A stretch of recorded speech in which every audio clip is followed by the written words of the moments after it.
So that's not our usual music, but it's Tay-Tay music. And so that brings it fairly close to being our usual music because we don't seem to be able to go very long here on the nose without talking about Taylor Swift. And today is going to be one of those days, although we'll get to it second here on our first segment. We'll also be talking about the whole question of when do you let I think one of our panelists, Rand Cooper, set this up very well. When do you let your politics bleed into parts of your life that don't have anything to do with politics? The example we're going to use being pizza.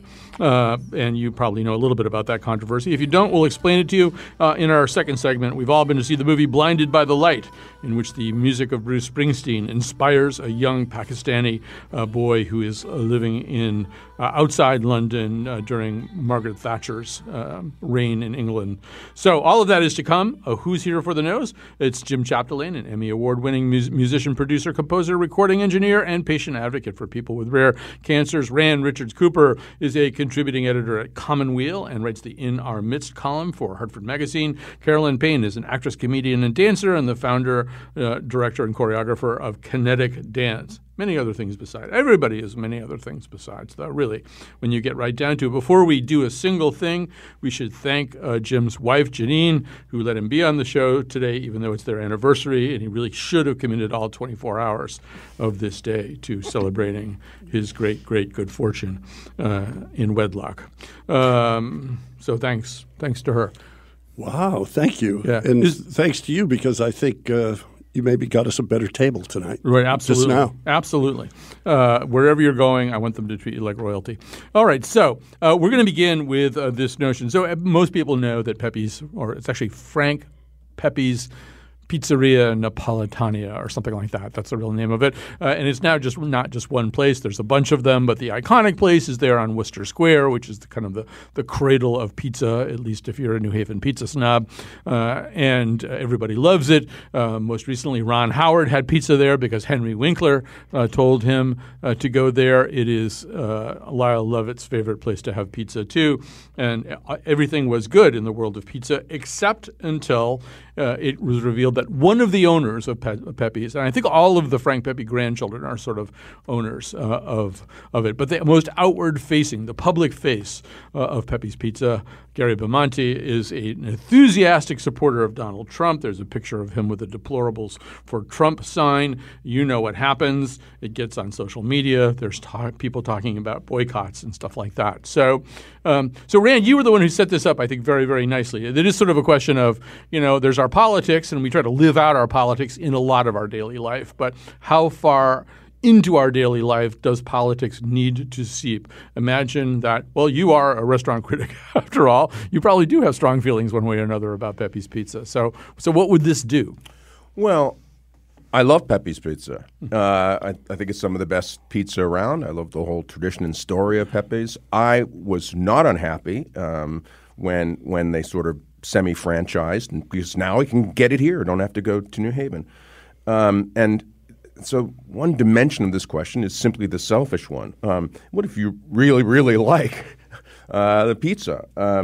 But there's some political complication. I'm just going to confess to being very confused about this issue. For me, where to draw a line is probably going to be a case-by-case thing.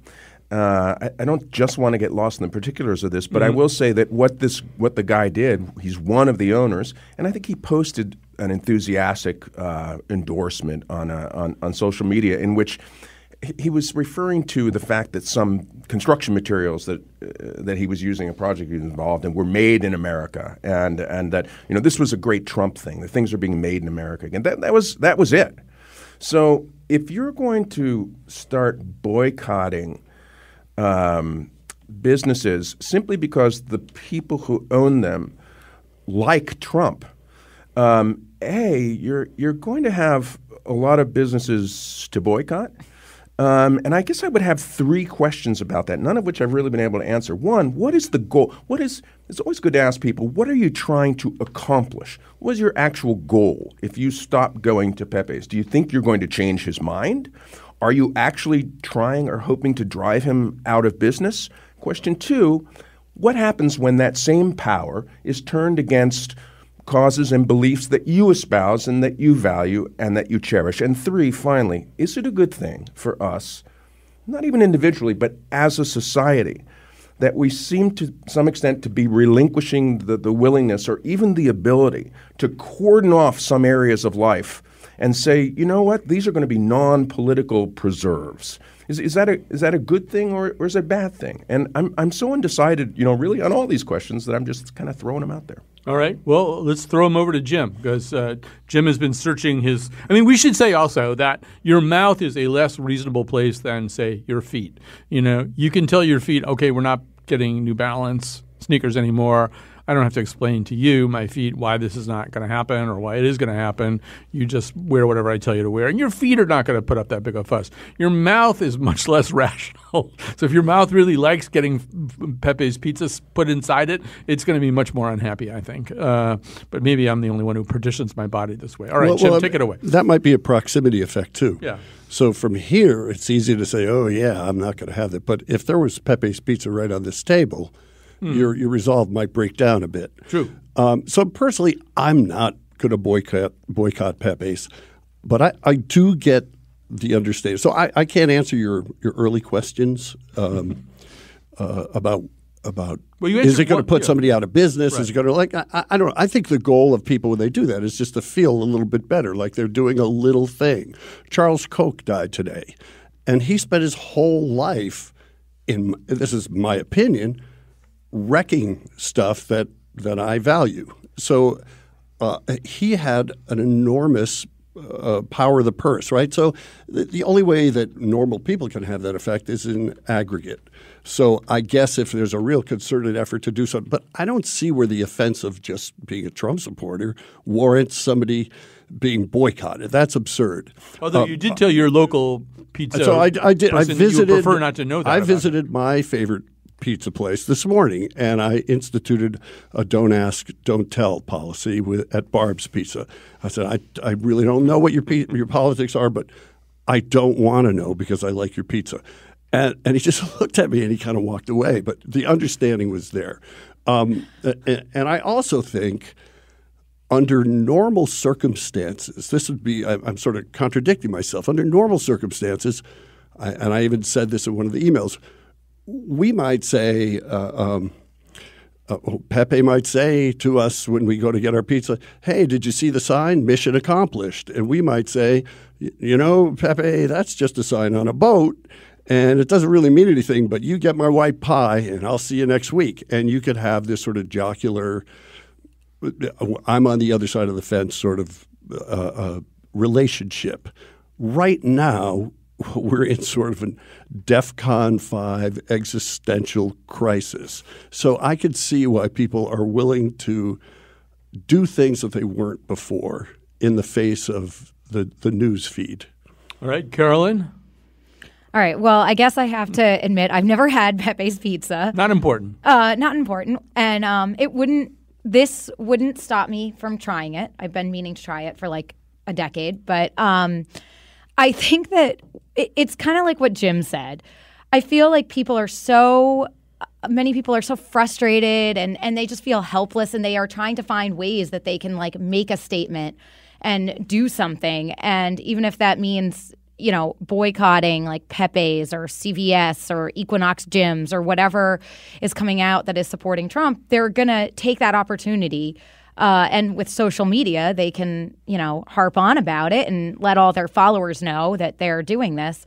So at least they feel like they're, making that statement. Well, I think there is. I mean, there's a phrase that has arisen. I don't know how many years old it is now, not many. Virtue signaling, right? And so there's a lot of virtue signaling that goes along with this. I mean, during the whole recent SoulCycle Equinox gym thing, I saw a lot of celebrities on Twitter, angsting about, where can I go now? I can't possibly go there. Billy on the street was going, well, is Crunch run by fascists? Can I go there? And I'm thinking, this is really about you right now. It really is not so much, I think, about what the guy from Equinox does or doesn't do or who he supports or whatever. And I do think there is another part of that that's become part of our culture. I can tell by your body language you have something more. Well, two things.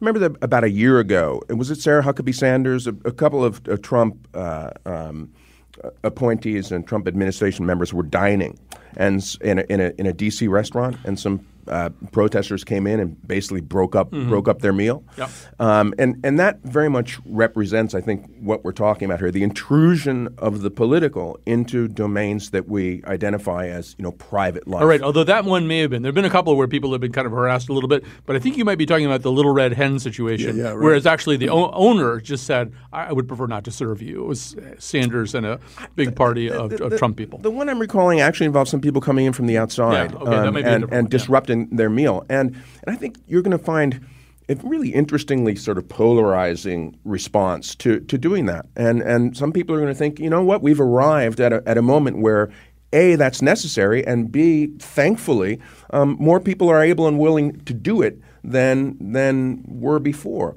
Or you're going to sort of instinctively flinch and think, no, there are sort of rules that there's a line there for are normative everything. rules that demarcate these political from the private zones, and no matter what your politics are, you instinctively want to hew to them. Would you say that landscape has and those boundaries and rules and borders have shifted sort of dramatically? Don't you think so, Jim? Totally. I would think they have. And I'm not justifying anything. I'm saying that the new reality is that people are not tethered to those things the way they were. In the same way that there's no institutions that aren't just floating freely without being tethered to anything right now. So it is a new landscape, and I think maybe people are just trying to find their place in it. Well, I mean, pizza shouldn't matter with politics, but here we Tell are. that to Papa John. Well, yeah, fine. But remember a couple of years ago when there was that whole debate about does pineapple belong on pizza? And I mean, but that didn't get political. Well, I did because I think Justin Trudeau up in Canada said that it did, and it was this big thing. It's just, to me, it's just bizarre to make. You've crossed the line now, Carol. It's bizarre to make what, Caroline? To make pizza about politics. Like, if you like the pizza, eat the pizza. You're supporting all the people who work there. So there was this case a few weeks ago, I'm sure you guys read about it, the farmer's market in Bloomington, Indiana. I did read a farm that had been providing to that farmer's market for 8 or 9 years turns out to be owned by a couple that joined a very dubious group called the Identitarian Movement, originated in Europe. And it really is sort of a white pride, white supremacist group. Now, just to lay my cards on the table, I think that boycotting Pepe's because that guy thinks MAGA is great is absurd. But if I were at that farmer's market and I knew that those people over there were part of this white supremacist group, it's like, I don't even know if that's a principled decision. There's the line, I would feel you found your line. Yeah. You found the line. That crosses a different line than that for sure. So, and all of these conversations eventually boil down to, what if it was Hitler's pizza? Would you eat it? Right. Well, because it comes down to that. Goebbels grinder. Was it really good pizza? So there's a lot.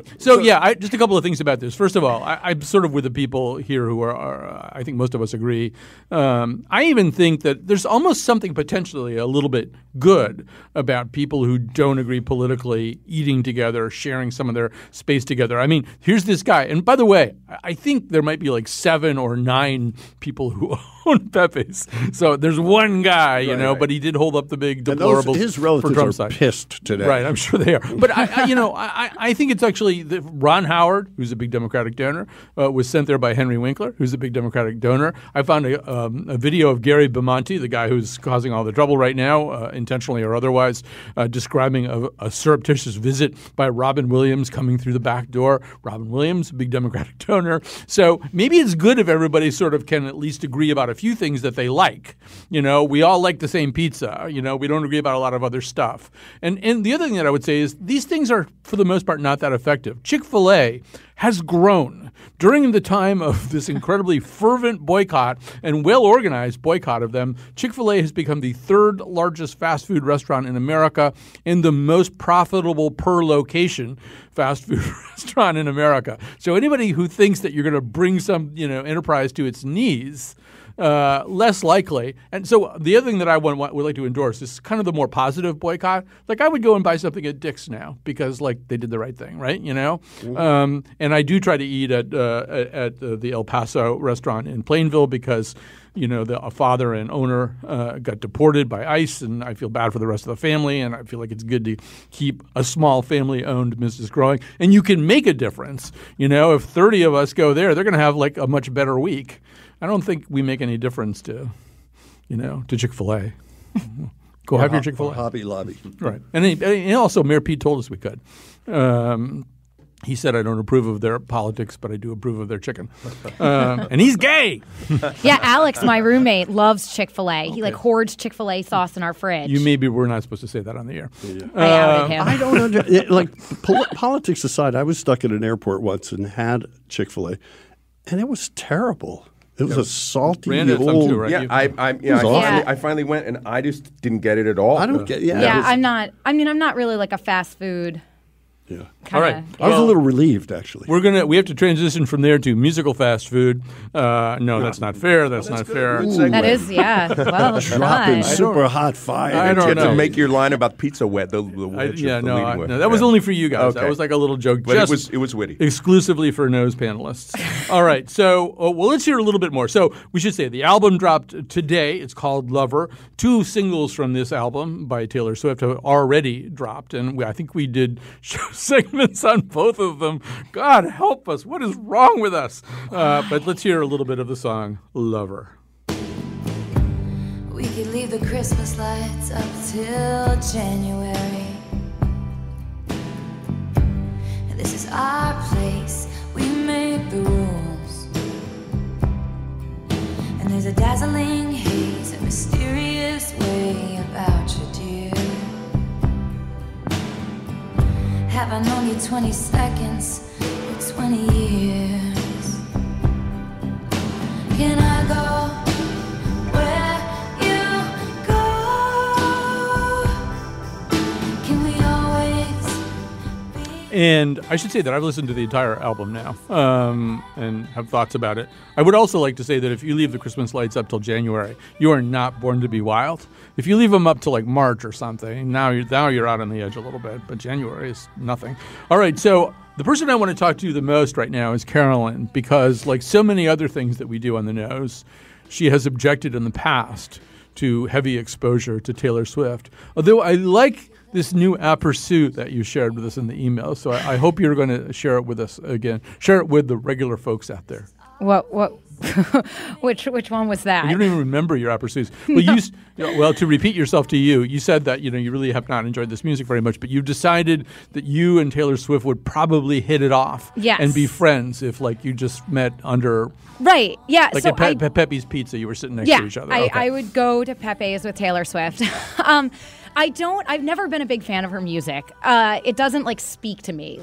When we talk about Blinded by the Light later, and this kid gets, Springsteen is speaking to him. Taylor Swift has never had a song where I'm, listening to the lyrics and having a moment and feeling, but yet everything I know about Taylor Swift as a person, I feel like we would actually be friends. She has a cat. She kind of is a little bit of a homebody. We have similar tastes and things. You have a squad. She has a squad. Yeah. I would be in her squad. So, if someone can set that up for me. I do feel like Taylor Swift and I would chill together, but I don't like her music. That being said, I really like that might song. come up. I just want to point that out. That might come up. It's possible. If you were chilling with Taylor Swift, if you were girlfriends, that you don't like her music, it might come up. I know, but you know what? She could be like, I hate everything you do too. You're not funny, and I'd be like, cool. We can, we can agree and just eat Pepe's Pizza with the people we don't agree with. I so want to hear the Taylor Swift song about this particular relationship. I can almost hear it. Don't you feel like you can almost already hear that song? It's being written now. She's at least one verse in. The song about her friend who she doesn't think is funny, and the friend doesn't like her music. But we both love cats. All right, I'm going to have the musician go last. I can be very brief. I really have 2 things to add to this conversation. The only time I listened to Taylor Swift was about 4 years ago when my daughter, who was then 8 or 9, had one CD, and that song "Welcome to New York" played all the time. I asked my now 13-year-old daughter today what she thinks of Taylor Swift and the new album, and my daughter said, "Well, that's really more for little kids." And my daughter said, "There's one Taylor Swift video that is worth watching, and that is a song called 'Me' that she sings with Brandon Urie of Panic at the Disco." And what's cool about that video is at the beginning of it, for reasons that are hard to ascertain, the 2 of them speak French. Mm-hmm. And there's a video that shows how difficult it was for them to get the French right. And that's hilarious. So I would recommend that video. Lover, I like the song. To me, and this is the meaningful comparison, to me it almost had a K.D. Lang-like sort of swooning quality to it. It was very romantic with a tiny little vestige of Taylor Swift's, I guess, original kind of country thing. But that line, "Can I go where you go? Can we always be this close forever and ever?" I thought it was a swooning and beautiful ballad. Chills. I have chills. I like the song. All right. Jim? I have to say I really like this song.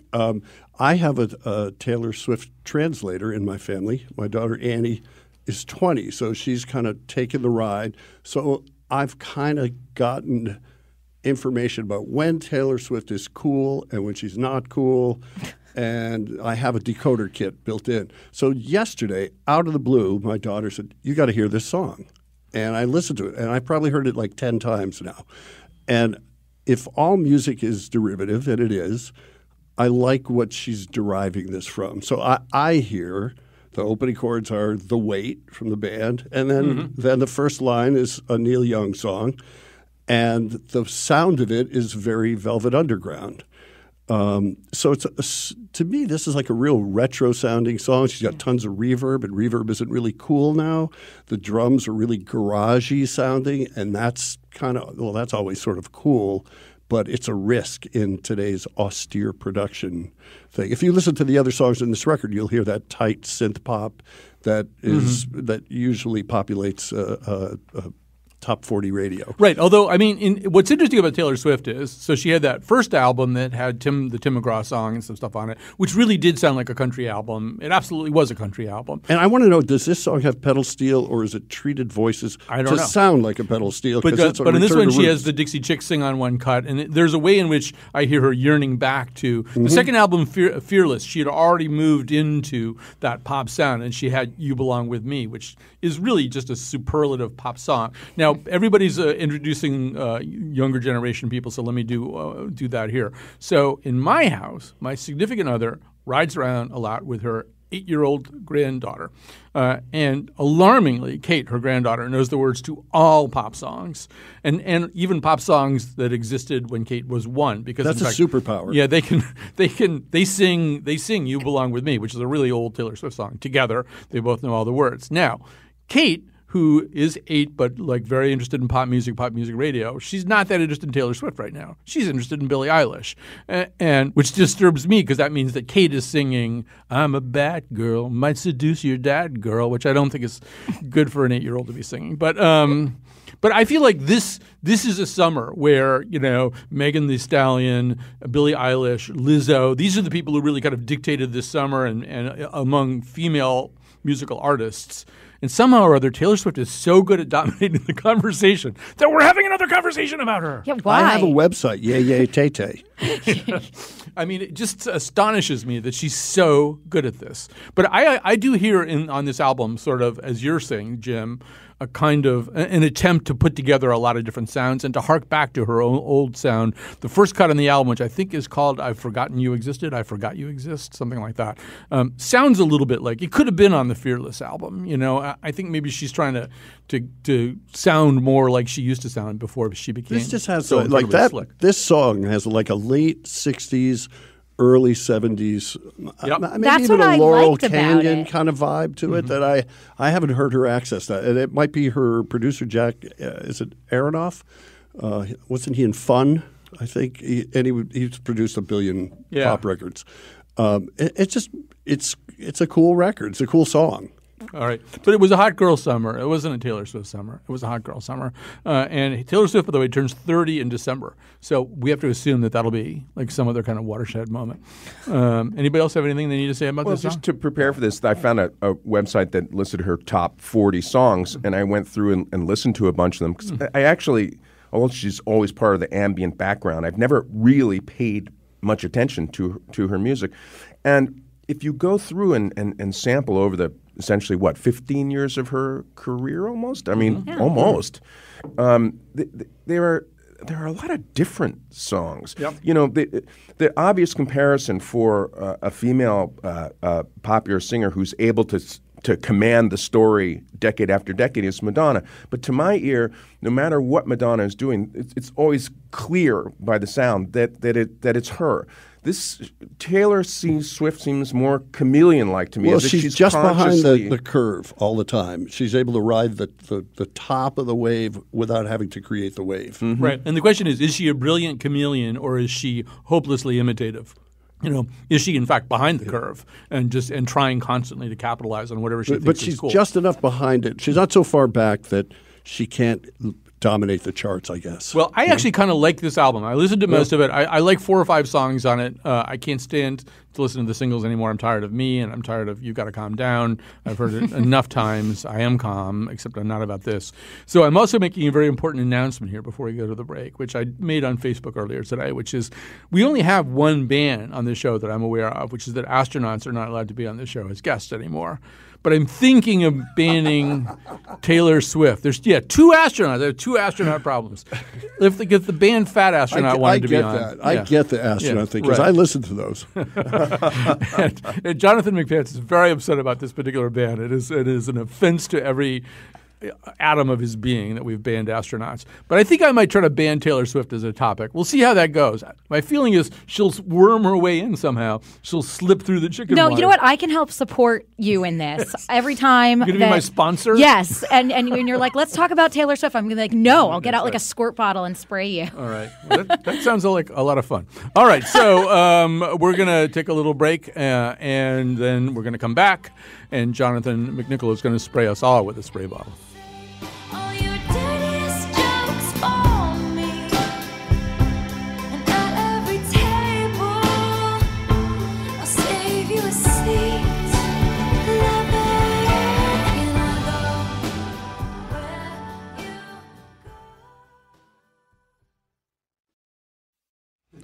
Bring you up to date on the tweets. So back to our original topic, the lurking on the tweet says there's a business in South Glastonbury that has anti-democratic signs on the side of their building. I won't go there, but Pepe's doesn't display this stuff. That's different. Josh Dobbin, our occasional ombudsman, says, I would hate if I found out that Modern Pizza was run by Trumpers. That would be a Sophie's choice. And then he says some not terribly nice things about Pepe's that I'm not going to read.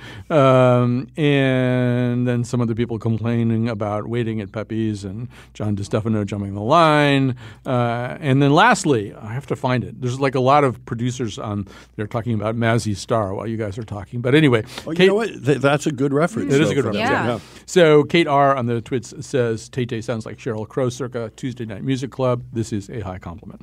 All right. So we've caught up with that. Now it's time to talk about Blinded by the Light. Blinded by the Light, set in a place called Luton, which either does or does not exist. Does anybody know, is Luton a real place? It is. It is a real place. Okay. So set in Luton, England, not too far from London, but not close enough so that you can get there easily. And we see a young man who is not popular in school, not really finding his way, nerdier by far than his more sexually active and romantically active best friend.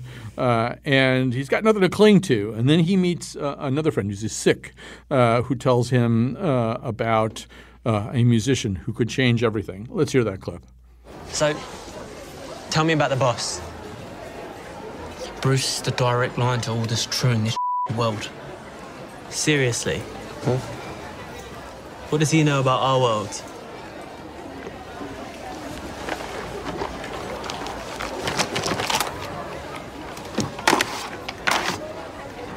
Guard these with your life, yeah? You can thank me later. Roots! I listened to everything. Both tapes. I'm telling you, I can feel it all right here. It's like Bruce knows everything I've ever felt. Everything I've ever wanted. I mean, sometimes I feel so weak, I just want to explode. Explode and tear this whole town apart. Take a knife and cut this pain from my heart. I didn't know music could be like that. I mean, is a dream a lie if it don't come true? Or is it something worse? Congratulations. You popped your Bruce cherry. You never forget your first time.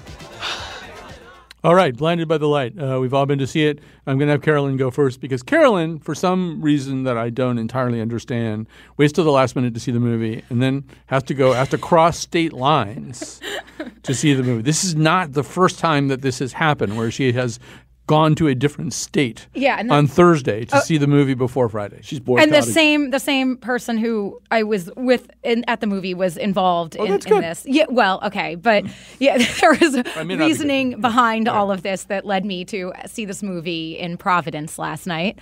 But I didn't, at least this time, I didn't hate this movie so much that I then had like a long drive home to really let that fester. This movie, on the other hand, like, I mean, it was just kind of like, it was fine. Parts of it were fun. Like, I wouldn't rush to tell you to go see it, but if you happen to, be on a plane and it was a choice, watch it. I guess that's the best endorsement I can give for it.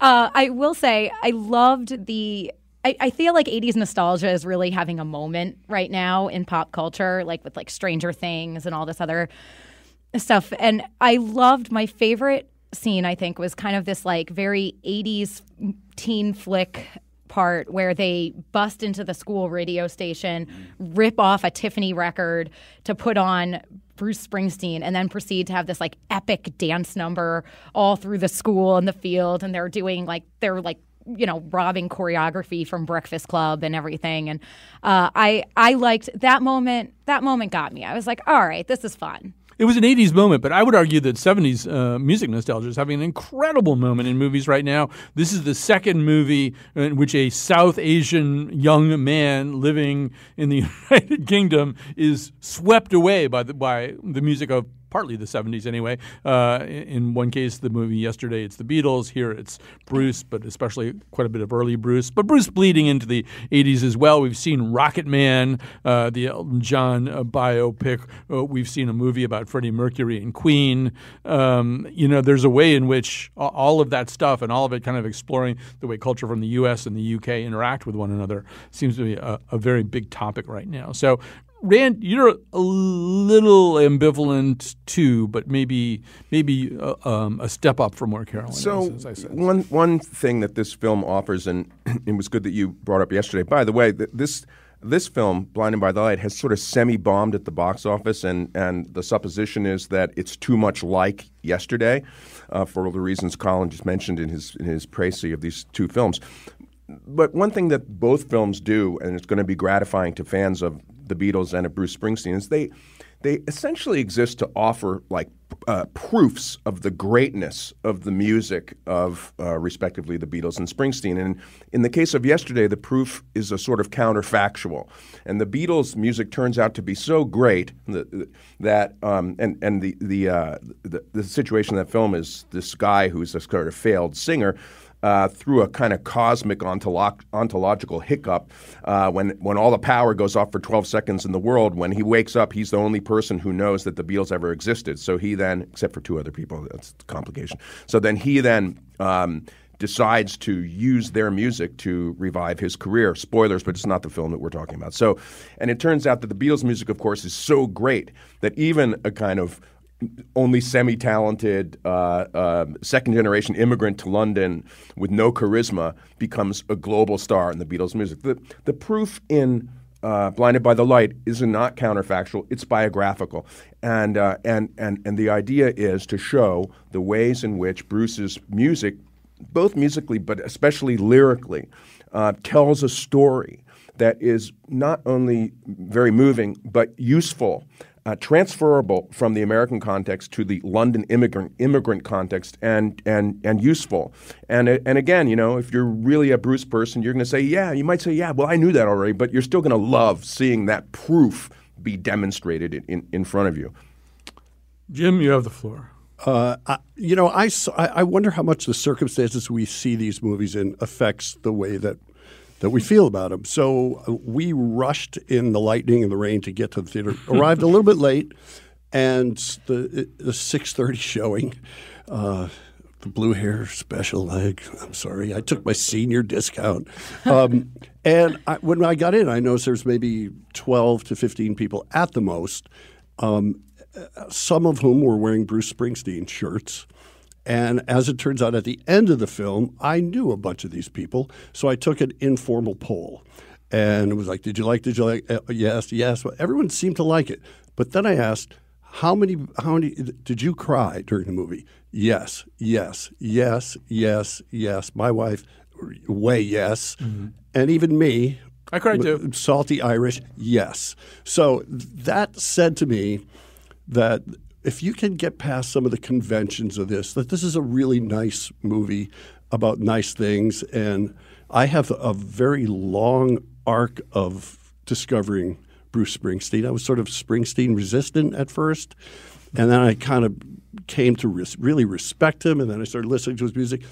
I just really respect him, and then you get to hear some of the songs in a different way.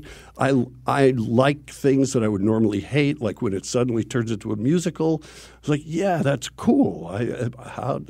So it's like a John Hughes kind of movie. But I will say there's only room enough in this movie for one guy to be fully human. The rest of the characters are sort of props, but they're really good props. Right. So I would say that, first of all, I was moved by this movie. My significant other, now she's back in the conversation again, was in the ladies' room after the movie, and there were women in there who were still crying. The movie was over. They were in the ladies' room. They were still crying. And some of them seemed, according to her, not all that conversant with the music of Bruce Springsteen. So that wasn't what was making them cry. And so this is a movie that is designed to tug at your heartstrings in certain ways. It's about a father and a son who can't communicate very well. It's also very, very similar to this movie Wild Rose, which featured a Carolyn Payne lookalike in the starring role earlier this year, about another young person in the United Kingdom finding her way through American music. I think it's also kind of a testament, to this power of popular music to give us courage in certain situations and spirit in certain situations. So this is a Pakistani family living in England during the Thatcher era and during the time when the National Front, are having these skinhead marches throughout England, including towns like Luton.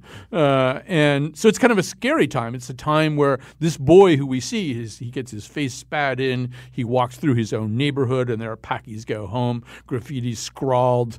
Often he gets to watch the thug who's painting them, and he has no shame about doing it. He just continues to do it right in front of. So it's a time when people are feeling downtrodden. And I think one of the things Springsteen's music has always done really well is speak to people who are not participating in the American dream or the dream of whatever country they're in, apparently, right? There's so much in that music that's about that you still should have dignity. You still should have dreams. You've been hurt and abused by lots of things, but there's other things that you can cling to. I think the movie really kind of brings that about and brings that out fairly well. Yeah, Colin, I think it's good that you brought up that dimension, because there really is a dimension of significant ugliness and psychic pain that is somewhat surprising in the movie, because the movie follows the conventions of musical comedy, and it's one of the successful features of the film that it manages to integrate some moments that are really pretty hard to watch.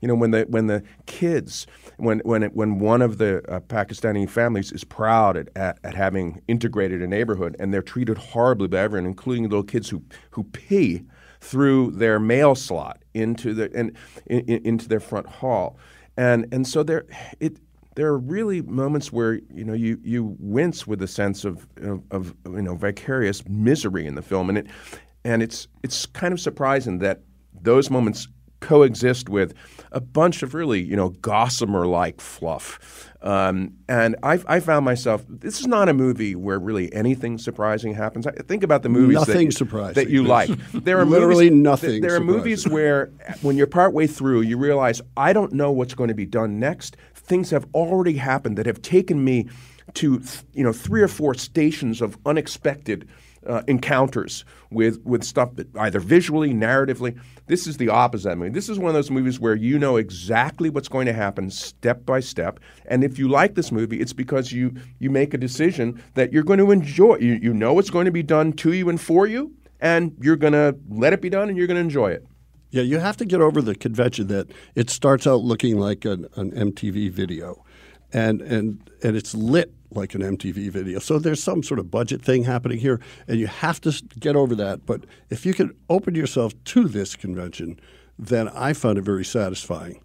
I guess the only thing, I guess if I say what I think is a little bit of a surprise, I'll be wrecking the surprise, so I have to be careful. But both this movie and Wild Rose include a moment where the protagonist gets to take a trip to the cradle of the music that they love. I'm not spoiling anything. That's in the trailer for Blinded by the Light.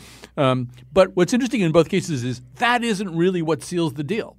In fact, it's being able to make sense of your own environment is what's important. And I do think that as I think about like some of the other music that we've even talked about here, there are ways in which Elton John and Freddie Mercury and the Beatles speak to the human condition, but not the way Bruce Springsteen does. Right? Bruce Springsteen very specifically is saying, really? You lost your job? The plant closed down? You got a brother and he ain't no good and you're a state trooper? And these are just songs about the way people live their lives and how maybe people can get through very specifically these situations. I had never really been like a Bruce Springsteen music fan. This movie did make me have more interest in his music. I had never listened to the lyrics that, as deeply. And I do think this movie kind of opened me up. I was like, oh, wow, it really is like poetry. Like he has some really, really great stuff. And I was thinking about what musicians and like what bands, if I was going to write like an autobiographical thing about an album that changed my life, what would that be? Or I can't wait to hear. Taylor Swift. Is there an answer? Yeah, I think like David Bowie is somebody that I had a big connection to. I discovered like kind of young from I watched the movie Labyrinth and then kind of tried to like learn more about him. I was worried it was going to be Boston or something. God. Well, the other thing I'm reminded of watching this movie. Can you see the tattoo she has? If you were more than a feeling. In the mid '70s. So when was it that Springsteen was on the cover of Time? And it's like 1973, 74, somewhere in there. 74, I'd say. Somewhere right around there. On the cover of Time and Newsweek the same week. Yeah. I was like a freshman in high school, and I was a big Beatles guy. And there was this, the Beatles break up in 1970, and then there's this 3-year period when there was a palpable cultural desire for, who's going to take this huge slot that the Beatles have vacated? Who's going to be the next superstar? And you recall there was, during that time, the Bay City Rollers had a hit, and there was this ludicrous talk that they were going to be, Carolyn's shaking her head, she never even heard of them, that they were going to be like the next supergroup, which, Careful, Rand, somebody's teeing you up now. So then Springsteen came along, and it's going to be him. And that created right away a sort of Springsteen backlash, an he's been too hyped. Too early. And then he kind of, it sounds like a silly word to use, but he kind of reconstituted himself after he recovered from the excessive hype of those two magazine Well, he was covers. against that. And he was against it. And I remember thinking, I'm not going to listen to this guy. He's on the cover of Time and Newsweek. But then in the aftermath of that, you did begin to listen, and his all right, fans. Unfortunately, we have to stop it right here. We have no time to endorse anything. So the movie is Blinded by the Light. Jim and I feel you should go see it and cry. And Carolyn and Rand think you should go in there with your eyes open and your mind functioning.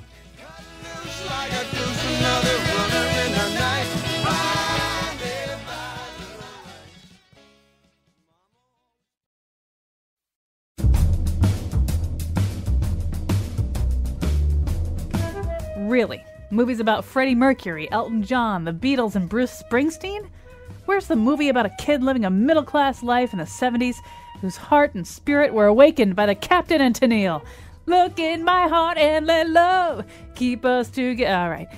Today's show was produced by Captain Pants and me, Tennille Wolfe. The part of Bill Curry was played by Little Steven. On Monday's show, The Scramble's back, taking your calls and working without a net.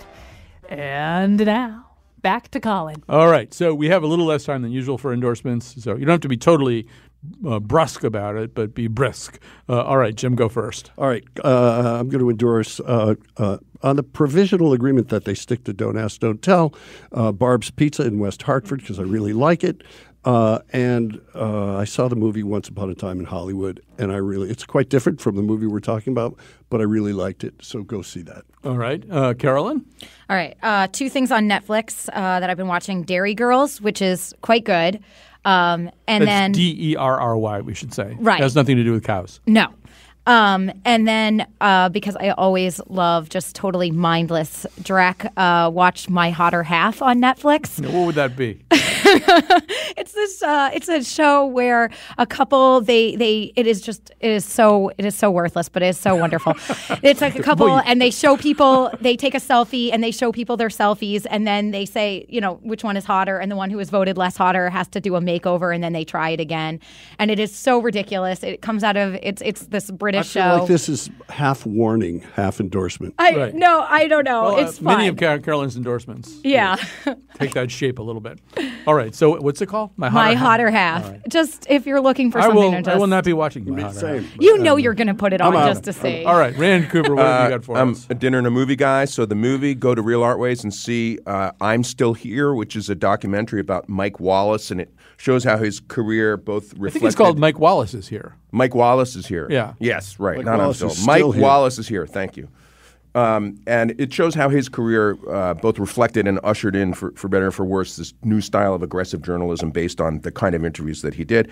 The dinner part of it, if you're in New Haven, a great way to end the summer is to go to the wittily named New Haven restaurant Shell and Bones. It's a steak and seafood place, and it's in a curious little neighborhood called City Point, which is just beyond the Long Wharf area, sort of on the other side of the highway. It's about 3 streets, a bunch of homes, and this building shares a building with a yacht club, and it's got eating out on the dock, and it's like dining in a huge houseboat, and the food is great. Shell and Bones, New Haven. Do they have any windows in the building, or is it all blocked out? So I was trying to think of somebody that I would recommend as maybe kind of an alternative to Taylor Swift. There's a singer whose name I will pronounce, and then it won't help you at all. Her name is Aoife O'Donovan, which is actually spelled Aoife. Go figure. She's amazing. She's on. I got a lot of songs on my phone, and every once in a while I hear somebody singing something great, and I look to see who it is, and it's her. She's also she's on Live from Here, and she, with a bunch of those people, also started a group called I'm With Her.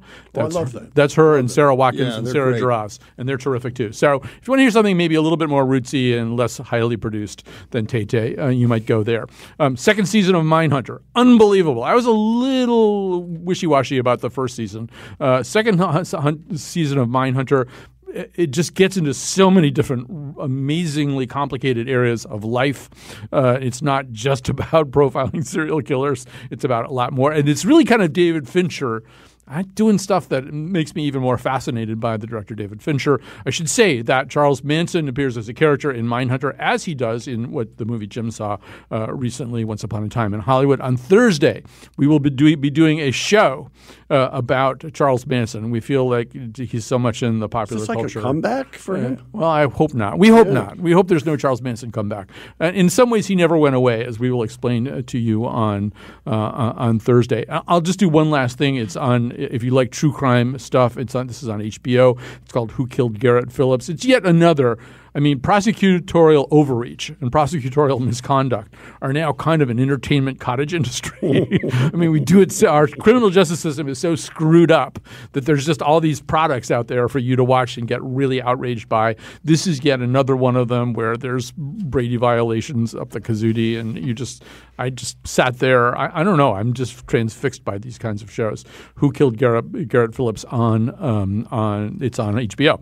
All right. So we have to thank our panel. Our panel, once again, Jim Chapdelaine, Emmy Award-winning musician, et cetera, et cetera. Rand Richards Cooper, a contributing editor at Commonweal and writes the In Our Midst column for Hartford Magazine. Carolyn Payne. Carolyn Payne is at this point a brand in and of herself. I don't think we have to even explain who Carolyn Payne is. But if you want to know, I don't know, Google. What would happen if somebody Googled you? What would come up? A lot of stuff. Yeah. Don't Google her, all right? Just get to know her through our wonderful notes. We'll be back on Monday with The Scramble.